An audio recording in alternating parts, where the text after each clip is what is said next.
A lo largo del año 2016, llegaron a España algo más de 75 millones de turistas extranjeros. A las razones habituales para elegir nuestro país como destino turístico se sumaron los graves problemas surgidos en otros lugares, con lo cual aumentó notablemente el número de visitantes, que por lo general ya es muy alto. Los medios de comunicación fueron dando la noticia con un entusiasmo rayano en la euforia, desglosando la cantidad un mes tras otro, y con el mismo entusiasmo la recibieron los oyentes, porque el turismo es la principal fuente de ingresos en España desde hace tiempo, pero aún más después del descalabro sufrido por el penoso capítulo de la construcción y el desastre de la crisis económica, financiera y política. Crear empleo, que podría ir dejando de ser precario poco a poco, subir las cifras de la ocupación hotelera con todo lo que esto implica para bares, restaurantes y tiendas de todo tipo, es una de las promesas que siempre lleva aparejado el mundo del turismo. Naturalmente, estos turistas vienen de otros países, son extranjeros, y esa es una excelente noticia. Incluso en ocasiones pertenecen a otras etnias y a otras razas, con todas las dificultades que entraña aclarar qué es eso de las etnias y las razas. En cualquier caso, si hubiera que buscar un adjetivo para designarlos, en español sería extranjero y en griego xenos.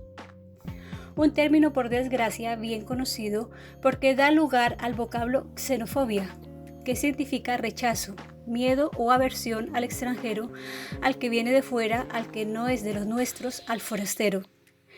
Pero si esto es así, surge una pregunta que curiosamente nadie plantea. ¿Despiertan estos turistas extranjeros al venir a nuestro país un sentimiento de xenofobia en la población española, esa expresión que desgraciadamente está de actualidad? ¿Se sienten rechazados? ¿Producen miedo o aversión?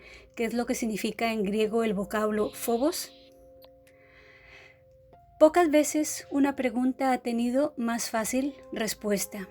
No despiertan el menor rechazo, sino todo lo contrario. Las gentes se esfuerzan por atenderles en los hoteles, en las tiendas, en los apartamentos, en las playas y en las casas rurales. No solo les explican con todo detalle el trayecto más adecuado cuando preguntan una dirección, sino que incluso les acompañan hasta el lugar concreto. Se desviven por lograr que se encuentren a gusto, igual o mejor que en su propia casa, que vuelvan el deseo más extendido. Imposible, pues hablar aquí de xenofobia, por mucho que el término esté constantemente en la calle y en los medios de comunicación. Más bien tendríamos que hablar de xenofilia, del amor y amistad hacia el extranjero, hacia este tipo de extranjero.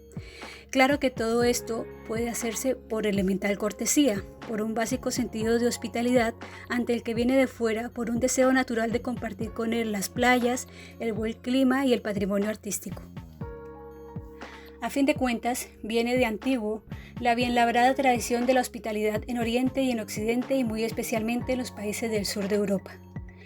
Pero, desgraciadamente, y si bien se piensa, no debe ser tan elemental esta actitud de acogida al forastero cuando se compara con otros casos de personas que también han venido de fuera en España en 2016 y desde mucho antes. Han venido del otro lado del Mediterráneo.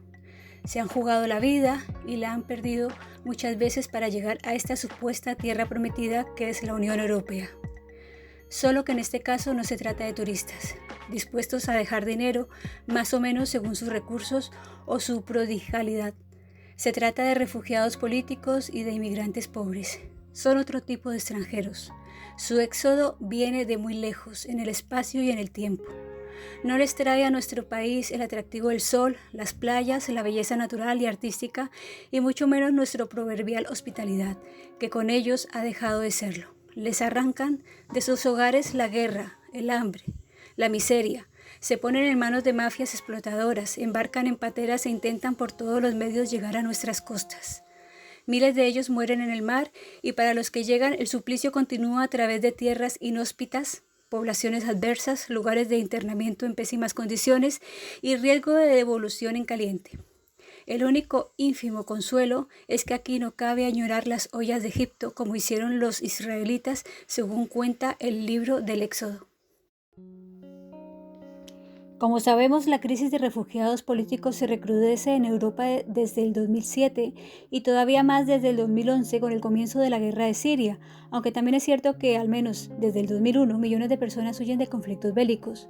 Con todo, puede decirse que junto con la llegada de los inmigrantes pobres, la crisis migratoria hacia Europa a partir del 2015 es la mayor después de la Segunda Guerra Mundial. Sus protagonistas son personas desesperadas que huyen de Siria, Libia, Afganistán, Eritrea, Nigeria, Afganistán, Pakistán, Somalia, Irak, Sudán, Gambia o Bangladesh, fundamentalmente a través de Grecia e Italia. Sus historias no son ficticias, sino contundentemente reales. Los medios de comunicación dan la noticia un día tras otro, un mes tras otro, un año tras otro, con la atonía, con el conformismo y el discurso plano de lo que se cuenta como irremediable, cuando en realidad no lo es. Es imposible no comparar la acogida entusiasta y hospitalaria con que se recibe a los extranjeros que vienen como turistas, con el rechazo y misericordia a la oleada de extranjeros pobres. Se les cierra las puertas, se levantan alambradas y murallas y se impide el traspaso de las fronteras. Angela Merkel pierde votos en su país, incluso entre los suyos, precisamente por haber intentado mostrar un rostro amable y por persistir en su actitud de elemental humanidad. Inglaterra se niega a recibir inmigrantes y apuesta por el Brexit para cerrar sus filas. Sube prodigiosamente el número de votantes y afiliados de los partidos nacionalistas en Francia, Austria, Alemania, Hungría, Holanda. Y Donald Trump gana las elecciones, entre otras razones, por su promesa de deportar inmigrantes mexicanos y de levantar una muralla en las fronteras de México. Y al parecer algunos de los votos provenían de antiguos inmigrantes ya instalados en su nueva patria. Realmente no se puede llamar xenofilia al sentimiento que despiertan los refugiados políticos y los inmigrantes pobres en ninguno de los países. No es en modo alguno una actitud de amor y amistad hacia el extranjero, pero tampoco es un sentimiento de xenofobia porque lo que produce el rechazo y aversión no es que vengan de fuera, que sean de otra raza o etnia. No molesta al extranjero por el hecho de serlo, molesta eso sí, que sean pobres, que vengan a complicar la vida a los que mal que bien nos vamos defendiendo y que no traigan al parecer recursos sino problemas.